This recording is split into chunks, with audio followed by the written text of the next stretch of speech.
Hola, soy Daniel Levy de Microsoft. En este video tenemos a Rodrigo de los Santos. Él es un consultor que es miembro de la comunidad de virtualización. Para aquellos profesionales de IT de Argentina y Uruguay, los invito a ingresar en dicha comunidad para que estemos en contacto. Y la idea es que Rodrigo nos muestre un poquito las características de alta disponibilidad y live migration, por ejemplo, sobre Hyper-V Server. Rodrigo, todo tuyo. Bueno, bienvenidos a esta sesión. En este momento vamos a mostrar justamente las características de Hyper-V Server. Hyper-V Server es una solución que es gratuita, uno la puede descargar gratuitamente de la página de Microsoft y justamente esta solución gratuita nos permite armar una solución de alta disponibilidad a nivel de hardware de virtualización sin tener que comprar licencias y sin tener que estar monitoreándolo desde una consola o desde un servidor adicional como otras arquitecturas, y justamente nos evita el problema de tener que hacer esto, porque generalmente en otras arquitecturas ese servicio que el que monitorea la alta disponibilidad de las máquinas virtuales generalmente corre como una máquina virtual, justamente teniendo un problema de arquitectura a la hora de dar servicio a los hosts. Lo que tenemos nosotros es dos nodos de Hyper-V Server. Hyper-V Server es una versión server core de Windows 2008, nada más que permite solamente instalar el rol de Hyper-V. Nosotros vamos a hacer una configuración previa del nodo de Hyper-V, ya configuramos el dominio y ya configuramos el nombre de la máquina, cosas requeridas para poder armar un clúster de máquinas virtuales. Lo que vamos a hacer es ver que tenemos que deshabilitar algunas opciones, o al revés, habilitar algunas opciones del firewall para justamente poder permitir el tráfico de las consolas de management hacia esta consola y poder trabajar con estas herramientas de forma remota. Tengan en cuenta que al ser una consola de línea de comando, muchas cosas de la interfase gráfica las perdemos, ¿ok? Hay que tener en cuenta que uno de los puntos puntuales, que es el de habilitar Windows PowerShell para administración remota, va a pedir reinicio. En este caso nosotros ya lo teníamos habilitado y lo dejamos justamente ya habilitado y no lo mostramos para no reiniciar los nodos de nuestros servidores. Esto lo vamos a hacer en los dos nodos. Acuérdense que tiene una funcionalidad de clúster, por ende los dos nodos tienen que estar configurados en la misma forma y en la misma medida. De hecho, se recomienda que se instale sobre hardware similar y en lo posible que tenga las mismas configuraciones de storage y las mismas configuraciones de red. Nosotros ahí estamos terminando de configurar las opciones de Remote Management y ahora vamos a hacer uso de una herramienta llamada Core Configurator. Core Configurator se puede descargar desde Codeplex, que es justamente el sitio de software open source que Microsoft promueve para la comunidad. Core Configurator nos da justamente la posibilidad de administrar un server core o un Hyper-V Server desde justamente una consola gráfica y no tenemos que entrar a lidiar con un montón de comandos que a veces son complicados o difíciles de ejecutar. Más que nada porque una vez que yo configuro el servidor de Hyper-V no tengo que hacer esta configuración constantemente, con lo cual una vez que arranco esta herramienta configuro el servidor y ya puedo seguir trabajando sin problemas. Fíjense que yo ahí estoy levantando la consola de Hyper-V Manager desde un tercer servidor. Este servidor está justamente corriendo como domain controller, uno de los requisitos para poder armar un clúster de Hyper-V y poder probar live migration. En este lugar yo tengo también agregado las features de Failover Cluster Manager, que es el que me va a permitir armar el Failover Cluster.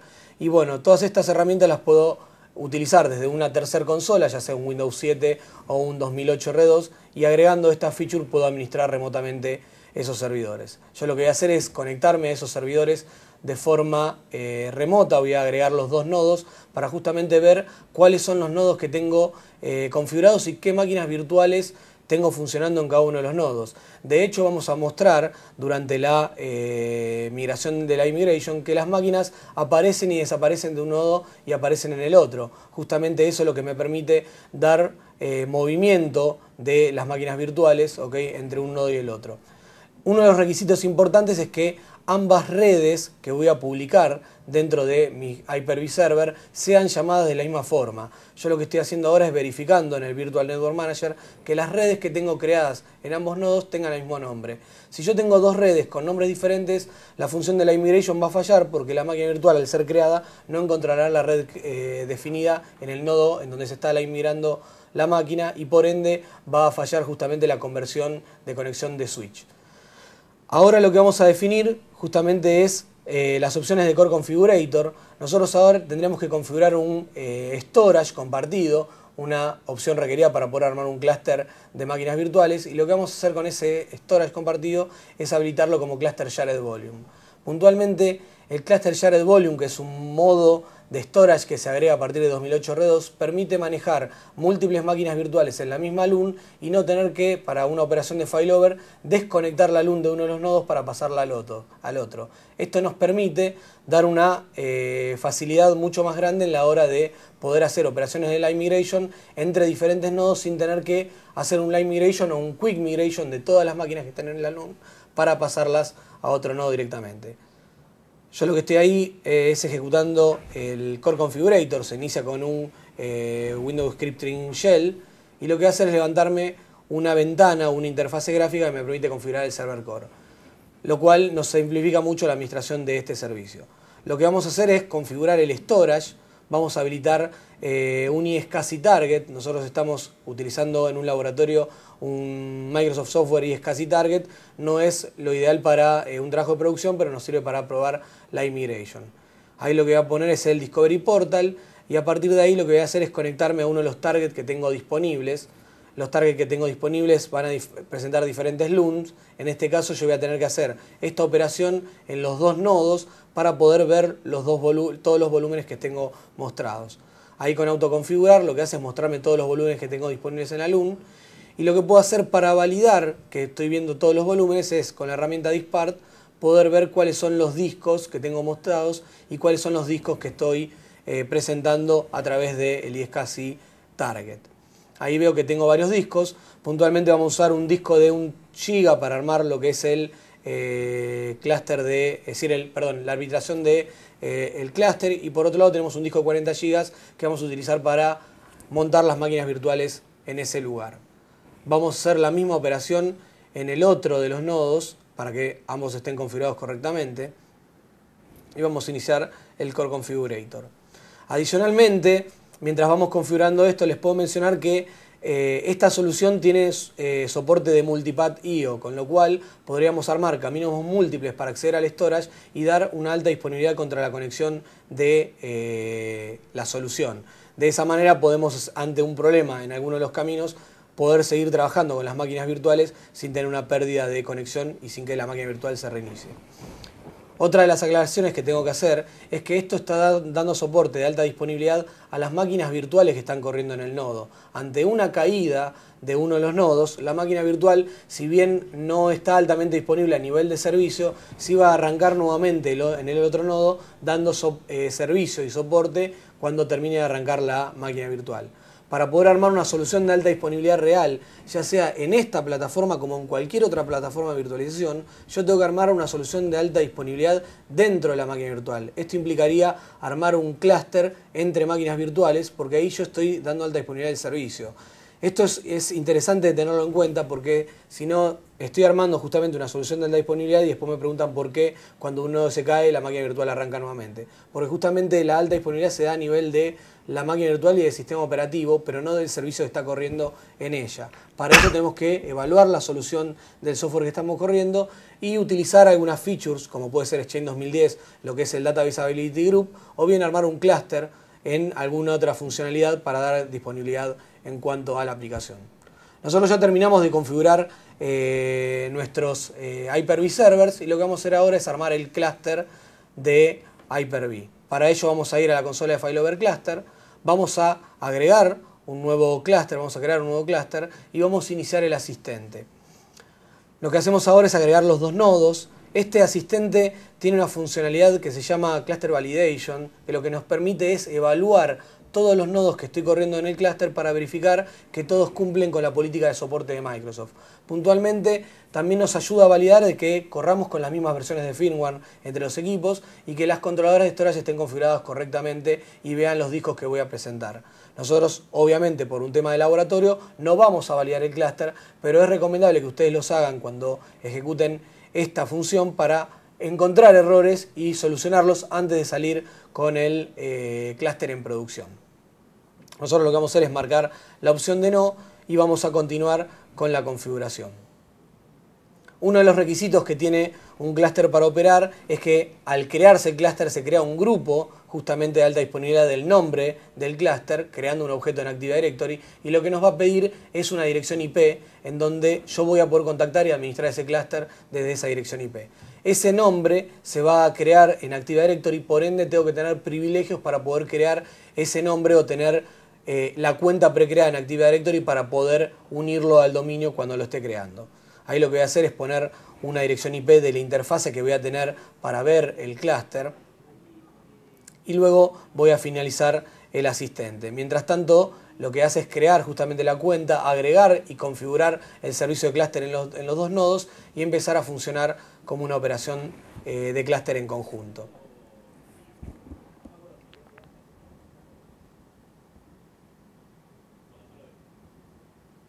Ahí vamos a ver que tenemos los nodos creados y ambos nodos están visibles.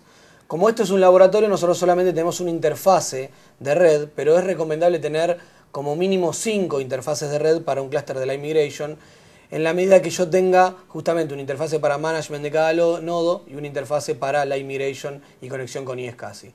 Lo que hice recién fue habilitar el Cluster Shared Volume, que es la feature que les comentaba con respecto al storage, que permite hacer que el storage se vea en los dos volúmenes a la vez. Si yo levanto uno de los nodos, voy a ver que esos volúmenes aparecen dentro de una carpeta que se llama Cluster Volume, ¿ok? Y en esa Cluster Storage, perdón, y en esa carpeta justamente lo que voy a hacer es ver los volúmenes que monte o que agregue al Cluster Storage. Fíjense, yo tengo agregado unos discos de storage que los puedo agregar justamente con la función de add disk. Estos discos tendrían que estar formateados en NTFS para poder operar como Cluster Shared Volume y tienen que ser visibles por los dos nodos. Si uno de los nodos no lo ve, no lo voy a poder agregar como Cluster Volume. De hecho, no puedo agregar discos atachados localmente al servidor porque tampoco pueden ser tolerables a fallos, es decir, que no se pueden desconectar y conectar en uno de los servidores. Uno de los temas a tener en cuenta es el quórum del clúster. El quórum del clúster permite justamente arbitrar en lo que se llama Split Brain Syndrome. El Split Brain Syndrome evita que yo escriba en un archivo desde dos nodos a la vez. Y esto es un gran problema porque al tener justamente dos servicios activos en cada uno de los nodos, puede llegar a arbitrarse sobre un archivo y escribir en los dos archivos a la vez. Para ello, tenemos que definir una opción de quórum.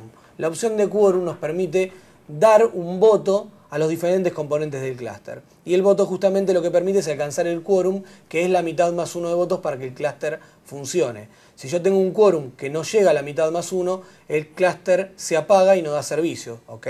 Y tengo 4 modos para operar. El modo No Majority, que básicamente le da un voto a cada nodo. En ese caso, cuando tengo nodos impares, por ejemplo 3, puedo llegar a hacer funcionar el clúster si tengo 2 nodos funcionando corriendo. En cambio, si yo tengo 4 nodos y tengo No Majority, ahí tengo un problema porque ante la caída de 2 nodos básicamente el clúster se me apaga.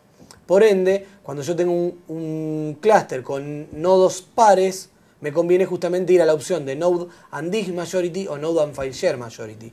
Node and Disk Majority o Node and File Share Majority le agregan un voto adicional al quórum, dándole justamente ese voto al disco que va a arbitrar entre la solución. Y yo tengo dos formas de trabajar esto. O bien separo un disco de las LUN que tengo disponibles para mantenerla dentro del clúster, o a partir de 2008 tengo la posibilidad de armar un file share, es decir, básicamente una carpeta compartida, y poner la información de quórum en esa carpeta compartida. De esa manera lo que estoy haciendo es agregando un voto adicional y permitiendo la habilitación y el mantenimiento del clúster ante la caída de diferentes modelos en particular. Por último, tenemos el modo de No Majority, Disk Only. Esto significa que en la medida que cualquiera de los nodos del clúster vea al menos el disco de quórum, yo voy a poder seguir operando en el clúster. Y esto justamente tiene una implicancia en donde, que si yo tengo por ejemplo 8 nodos y se me caen 7, en la medida que haya uno que vea el disco de quórum va a seguir funcionando, pero ese nodo que quedó tiene que soportar toda la carga de failover del resto de los vínculos.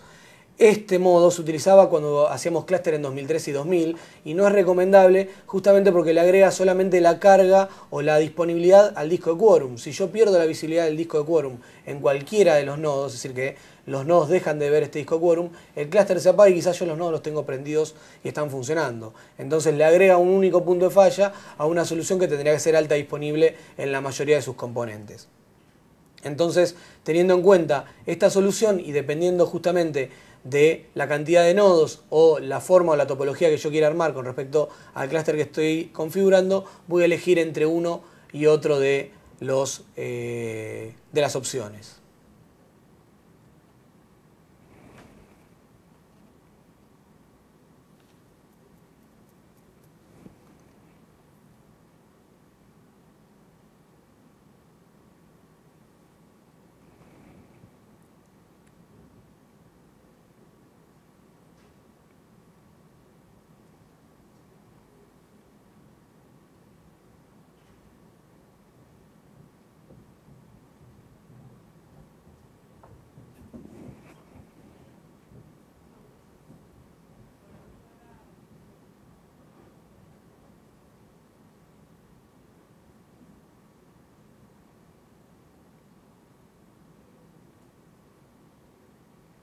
Una vez que termino de configurar las opciones de Quorum, como elegí Node and Disk Majority, lo que voy a hacer es seleccionar justamente cuál es el disco que voy a utilizar para el Quorum y a partir de ahí configuro el clúster para que utilice ese disco como disco de arbitración.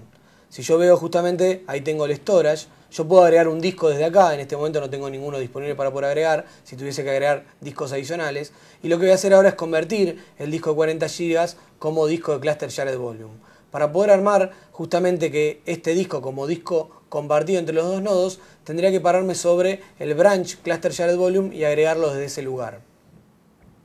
A partir de ahí lo que hago es botón derecho, agrego el storage, solamente me queda disponible el disco de 40 GB y lo que voy a hacer justamente es agregarlo como disco de volumen compartido.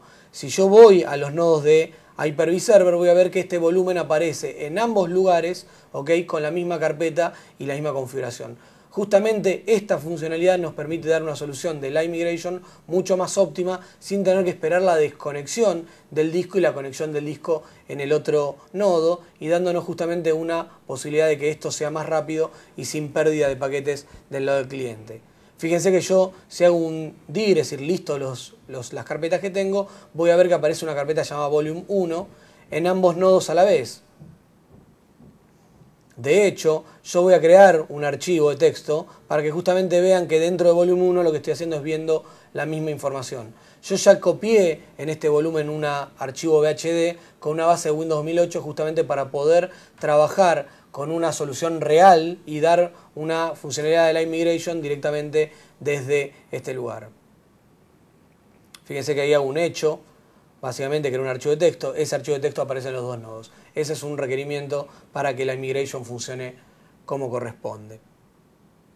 Lo que vamos a hacer también es crear justamente un servicio o aplicación y este servicio o aplicación nos va a permitir justamente definir esa máquina. Fíjense que ahora estamos mostrando el storage y en el storage aparece un disco que aparece como witness, justamente asociado al cluster group, y hay otro disco que lo tenemos marcado como cluster shared volume.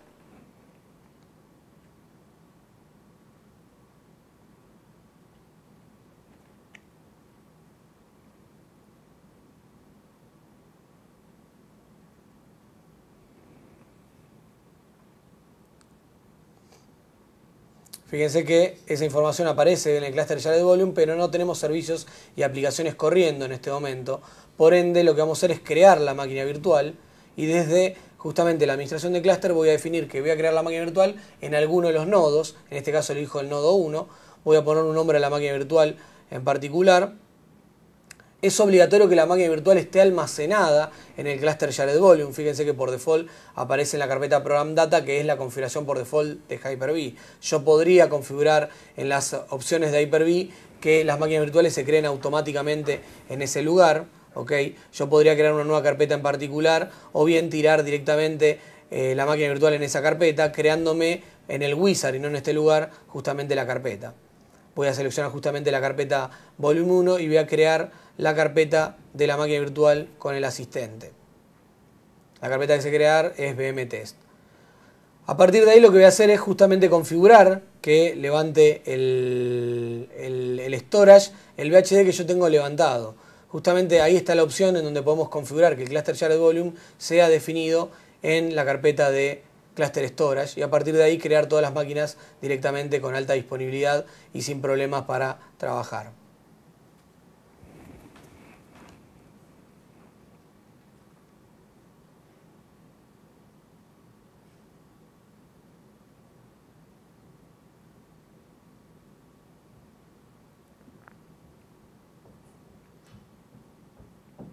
Lo que voy a definir es una RAM, como cualquier otra configuración de una máquina virtual, y luego voy a indicar que esta máquina virtual esté operando justamente en la red que yo definí en ambos nodos con el mismo nombre. Voy a utilizar un hard disk que yo ya tengo definido, ¿okay? Que es una versión de Windows 2008 R2, en donde ya tenemos configurado una dirección IP para poder justamente acceder a la máquina virtual y ver que cuando estamos haciendo la operación de la migration no se pierde conectividad con la misma. Este asistente es similar al asistente que yo realizaría en Hyper-V. La diferencia es que crea todos los recursos necesarios para que esta máquina sea altamente disponible o pueda operar en Live Migration. Noten que en el nodo HB Node 1 aparece la máquina virtual, pero en el Node 2 no aparece. Es decir, justamente como yo la creé en uno de los nodos, aparece creada en ese lugar. Cuando yo haga la operación de la migration, se va a crear en el otro de los nodos y justamente lo que vamos a ver. Iniciamos la máquina virtual para que arranque y podamos hacer una operación de ping y un escritorio remoto para poder conectarnos a la máquina virtual y luego probar la operación de la migration y ver que no perdemos conectividad. Lo que estamos haciendo ahora es justamente conectando por escritorio remoto y lo que vamos a hacer es iniciar una ventana de línea de comando para hacer una operación de ping, continuo con el parámetro "-t", para ver que justamente no se pierden paquetes de esta máquina virtual. Esta máquina virtual puntualmente ahora no tiene el firewall deshabilitado, con lo cual vamos a hacer la excepción correspondiente para poder ver la máquina virtual y poder pinguearla como corresponde desde la consola de nuestro servidor.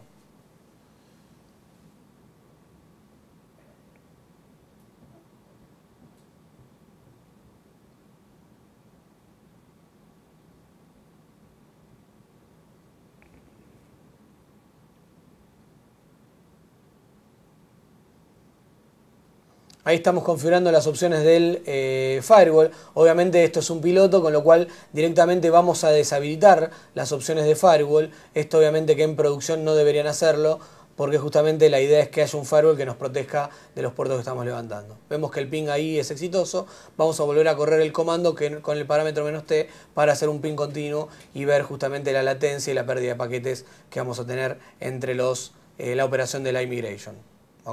Ahí vamos a abrir básicamente un Notepad o alguna herramienta en particular para poder ver que justamente no se pierde la conexión.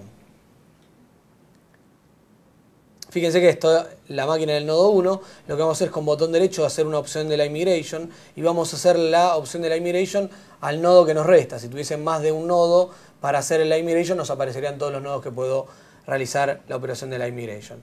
A partir de ahí detecta el estado. Lo que hace esta operación básicamente es empezar a copiar las páginas de memoria de un nodo al otro. Vamos a notar un aumento en la latencia porque nosotros estamos usando la misma red para producción y estamos usándola para la migration. En un entorno productivo es recomendable que haya una red específica y con la mayor velocidad posible para que haga esta copia de páginas de memoria. Lo que tiene es un algoritmo justamente de diferenciación que hace que la máquina, aún estando corriendo, pueda hacer esta operación de copia. Cuando termina la opción de la migration, la máquina se va a pausa, es decir, se pausea, y lo que se hace es verificar cuáles son las páginas que fueron modificadas durante ese procedimiento y se copian con la máquina pausada. A partir de ese momento se inyecta la configuración de la máquina virtual en el otro nodo y lo que se hace es arrancar justamente la máquina virtual en el otro nodo, despausando la máquina virtual y forzando la conexión del virtual switch para que detecte que hay una máquina virtual nueva con una MAC address que ya existe.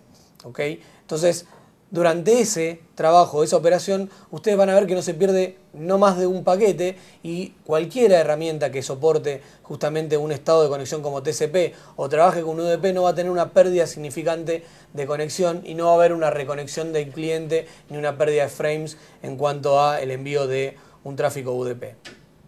Fíjense que mientras estamos haciendo la operación de la migration, la máquina sigue corriendo. Generalmente, cuando estamos haciendo esta operación y el live migration falla, el problema más que nada viene por la configuración de la red. Es importante asegurarse que las virtual network tengan el mismo nombre. Eso es una condición muy importante. Y justamente ahí vemos que se perdió un solo paquete. Si llegan a ver, nosotros no perdimos conexión con nuestro escritorio remoto. Ahí se perdió un paquete. Nos damos cuenta justamente que la operación de la migration terminó porque bajó la latencia, pero yo no tuve una reconexión del escritorio remoto. Y en este caso justamente nos permite migrar las máquinas virtuales en caliente de un nodo al otro y podemos hacer mantenimiento de uno de los nodos sin ningún tipo de problemas. Noten que en el nodo HB Node 1 no aparece la máquina virtual, en cambio en HB Node 2 sí aparece la máquina virtual.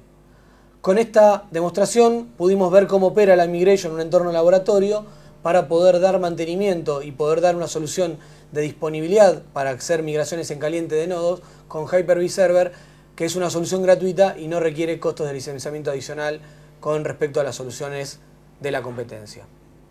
Bárbaro, Rodrigo, yo te agradezco mucho. Bueno, vimos una demo bien completa sobre alta disponibilidad y Hyper-V Server utilizando la migration. Yo les agradezco a ustedes también por estar. Nueva invitación nuevamente para los IT Pros de Argentina y Uruguay que se sumen a nuestra comunidad, vamos a realizar eventos, van a tener la oportunidad ustedes de participar, como lo acaba de hacer Rodrigo. Y bueno, sigamos conectados. Muchas gracias.